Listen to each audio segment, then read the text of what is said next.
In today's video, I'm going to teach you how to add a new payment method to your Shopify store.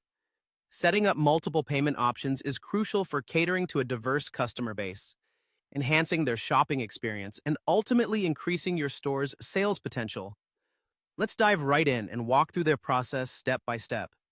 First, ensure that you're logged into your Shopify account and find yourself on the main dashboard. Now, direct your eyes towards the lower left corner of this interface. You should see a gear icon labeled Settings. Go ahead and click on that, and it will open up a new screen full of options to customize various aspects of your store. Once you're on the Settings page, glance over to the left sidebar. This menu might have several entries, but what you're looking for is Payments. Spot it and click on it. This is where we can configure payment methods and other related settings for your online store. Now that you're on the Payments page, focus on the exciting part: the supported payment methods. Here, you'll notice a small circle with a plus sign saying, Add Payment Method. Clicking this button opens up a world of possibilities for expanding how your customers can pay.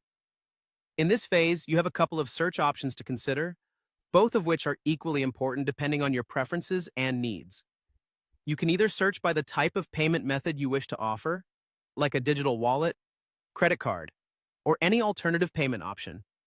Alternatively, you can search by provider if you have a specific service in mind, perhaps one that you know your customers already use and trust. Let's consider an example to make this part more tangible. If you're interested in offering Skrill as a payment option, simply type Skrill into the search bar. Once you've found it, the next step is straightforward.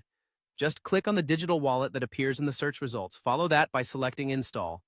And just like that, you've successfully added Skrill as a payment method for your Shopify store. Remember, the interface you see might be slightly different based on updates from Shopify or changes in your store's configuration, but the core steps should remain consistent. Adding payment methods might seem like a simple task, but it's a strategic move that can significantly impact your business by making your store more accommodating to a global audience. Plus, having multiple options available can reduce cart abandonment rates because customers prefer to use a payment method they are comfortable with. Keep this in mind as you consider which additional payment providers might further align with your business goals. I hope this guide has been clear and helpful. Don't hesitate to explore more payment options to suit your customers' varied needs. Thank you for tuning in today, and I look forward to seeing how these changes will benefit your business.